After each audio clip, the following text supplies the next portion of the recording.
कहानी शुरू होती है और हम चुलबुली नाम की एक औरत को देखते हैं जो अपने खेत में काम कर रहा होता है। तभी अली बाबा के 40 चोरों में से एक चोर भागते हुए चुलबुली के पास आता है। वो चोर उससे कहता है कि पुलिस मेरे पीछे पड़ा है, प्लीज छुपने में मेरी मदद करो। इसके बाद चुलबुली अपनी जादुई गुफा खोलता है और उसे अपने सोने का खदान में छुपा लेता है। तभी पुलिस भी उस चोर को ढूंढते हुए वहाँ आता है, जिनसे चुलबुली इशारा करते हुए कहता है वो चोर उस तरफ भागा है। फिर पुलिस जब उस तरफ जाता है तभी हम देखते हैं वो चोर गुफा के अंदर से ही चुलबुली का पुंगी बजाने लगता है, जिसकी आवाज पुलिस वाले के कानों तक तो जाता है, पर वो लोग उस आवाज को इग्नोर करके वहाँ से चले जाते हैं। इसके बाद वो चोर गुफा के अंदर से बाहर आता है। अब उसे चुलबुली का गुफा इतना ज्यादा पसंद आया था कि वो चुलबुली के साथ ही रहने लगती है। पर ऐसा ज्यादा दिन नहीं चलता। एक रोज पुलिस वाले को उस चोर के बारे में पता लग जाता है और वो चोर पुलिस के हाथ से बचने के लिए नदी में छलांग लगा देता है। अब कुछ लोगों को लगता है वो चोर पानी में डूबकर मारा गया है, वही कुछ लोगों को लगता है वो चोर भागकर अमेरिका चला गया है, जहाँ वो ऐशो आराम की जिंदगी जी रहा है। वहीं दूसरी तरफ चुलबुली और उसकी बेटी बुलबुली बहुत ही मुश्किल से अपनी जिंदगी बिता रहा होता है। बुलबुली एक लंगूर नाम के आदमी से प्यार करता है जो कि पोस्ट ऑफिस में काम करता था। साथ ही साथ वो एक और आदमी से प्यार करता था जिसका नाम है झिंगुर, और वो जर्मनी के एक होटल में शेफ का काम करता था। अब उन तीनों की मचे हुए धमाल से बुलबुली को एक बच्चा होता है। अब वो बच्चा झिंगुर का था या फिर लंगूर का, ये तो सिर्फ डायरेक्टर ही जानता है। खैर हम उस बच्चे को देखते हैं जिसका नाम है टिंगू। अब टिंगू पैदा होने के बाद से ही लगातार रोए जा रहा था, पर जब उसका माँ उससे कहता है कि तुम जब 3 साल के हो जाओगे तब मैं तुम्हें एक टीन ड्रम गिफ्ट करूंगा। अब इस बात को सुनते ही टिंगू रोना बंद कर देता है। अब कुछ साल बीतता है और टिंगू 3 साल का हो जाता है। फिर जब वो अपने बर्थडे पार्टी में लोगों को शराब पीते हुए और एक दूसरे को हिलते हिलाते हुए देखता है, तब वो फैसला करता है साला मैच कभी बड़ा ही नहीं होगा। अब वो अपनी इस टॉप सीक्रेट प्लान को अंजाम देने के लिए सीढ़ी से नीचे कूद जाता है। अब इसके बाद से ही वो हमेशा के लिए टिंगू रह जाता है, या फिर आप नाटा बोल सकते हो। इसी के साथ ही वो उस ड्रम को कभी भी खुद से अलग नहीं करता था, इसलिए जब झिंगुर उसके ड्रम को उससे छीनने की कोशिश करता है तब वो चीख कर उसकी गांड फाड़ देता है। अब धीरे धीरे टाइम बीतता है और टिंगुर 6 साल का हो जाता है, पर ना ही उसकी हाइट बढ़ रहा था और ना ही वो उस ड्रम को खुद से अलग कर रहा था। और अगर कोई जबरदस्ती उससे उसका ड्रम छीनने की कोशिश करता है तब वो जोर जोर से चीख कर सबकी गांड फाड़ देता है। उसके इस पावर से डॉक्टर भी हैरान थे, पर सिर्फ उसके फैमिली को ये जानना था वो आखिर बड़ा क्यों नहीं हो रहा है। अगले सीन में हम बुलबुली को देखते हैं जो हर शुक्रवार को टिंगू को लेकर शहर में जाती थी, और वो टिंगू को एक स्टोर में छोड़कर लंगूर के पास जाकर लंगूर से अपनी अंगूर चूसवाती थी। अब एक रोज टिंगू को अपनी मॉम की तरकती भड़कती जवानी के बारे में पता चल जाता है। इसके बाद एक रोज टिंगूर अपने फैमिली के साथ सर्कस देखने जाता है, जहाँ कुछ नाटे लोगों को परफॉर्म करते हुए देखकर उसके मॉम को लगता है कि शायद टिंगूर भी नाटा है। फिर सर्कस खत्म होने के बाद जब टिंगूर बाहर घूम रहा होता है तब सर्कस में काम करने वाले चंपक लाल टिंगूर के पास आता है, और वो टिंगूर की इस अनोखी पावर को देखकर टिंगू को अपने साथ काम करने के लिए ऑफर देता है। पर तभी उसके पेरेंट्स वहाँ आ जाता है और वो लोग टिंगूर को लेकर वहाँ से चला जाता है। अब धीरे धीरे और कुछ टाइम बीतता है और टिंगूर 12 साल का हो जाता है।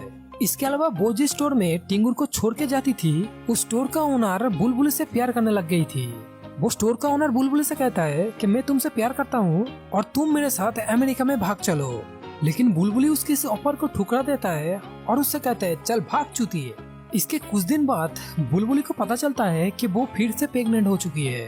अब वो इस बात को लेकर हमेशा ही परेशान रहने लगती है, क्योंकि उसे लग रहा था कि वो अगर एक और बच्चे को जन्म देगा तो वो बच्चा भी शायद टिंगू की तरह नाटा हो सकता है। इसलिए वो उस बच्चे को जन्म देना नहीं चाहता था, पर वो बच्चा कैसा भी हो इससे उसके फैमिली को कोई भी प्रॉब्लम नहीं था।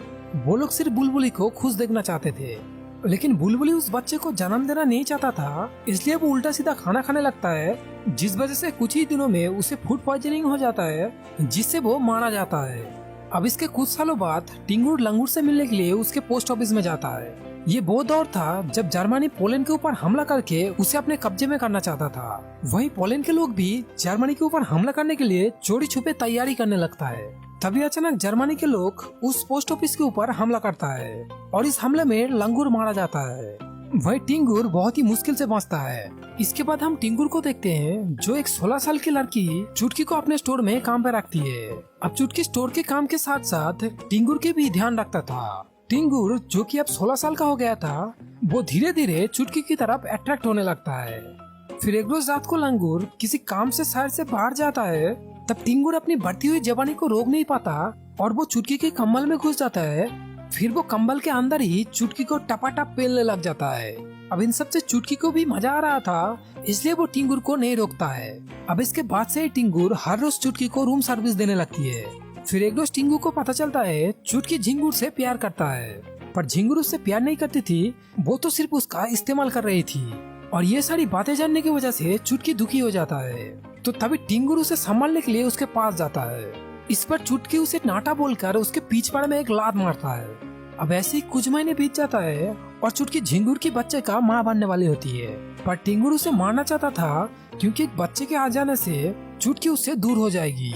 अब ऐसे ही कुछ और महीने बीत जाते हैं और चुटकी को एक बेटा होता है, जिसे पाकर सभी फैमिली खुश होता है सिवाय टिंगू को छोड़कर।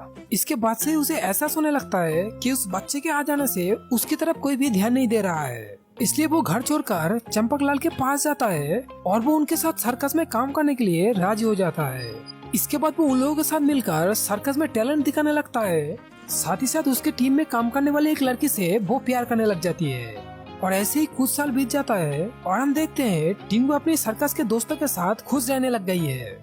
अब एक रोज जब सर्कस दिखाने के लिए वो लोग दूसरी जगह जा रहा होता है, तभी अमेरिकन सेना वहीं पर हमला करता है, जिससे टिंगू की गर्लफ्रेंड मारा जाता है। इसके बाद वो वापस अपने घर चला आता है, जहाँ वो चुटकी की 3 साल के बेटे को एक वैसा ही टीन ड्रम गिफ्ट करता है। अब इस टाइम पर जर्मनी की सेना पोलैंड पर कब्जा कर चुका होता है। अब झिंगुर भी जर्मनी और पोलैंड के बीच के लड़ाई में शामिल हुआ था, इसलिए वो अपनी सच्चाई को जर्मनियों के सेना से छुपा कर रखता था। अब धीरे धीरे हालत बिगड़ने लगती है, इसलिए वो अपने फैमिली के साथ साथ अपने एक पड़ोसी को लेकर बेसमेंट में छुपा रहता था। अब एक रोज जर्मनी की सेना उनके घर के बेसमेंट में हमला करता है और वो लोग उस पड़ोसी लड़की को पकड़कर उसे डैश करके मार डालता है। वहीं दूसरी तरफ सेना उन सबको भी पकड़ लेता है।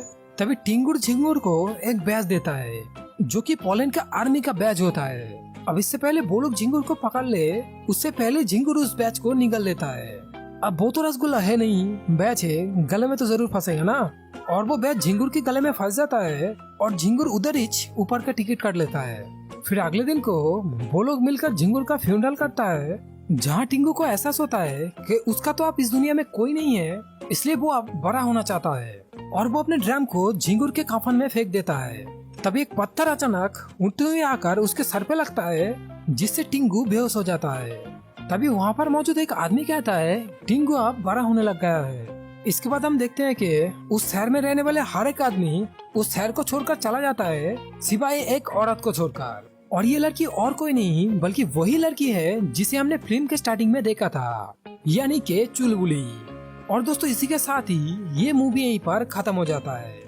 दोस्तों आपको अगर इस फिल्म की एंडिंग समझ आया हो तो मुझे कमेंट करके बताना।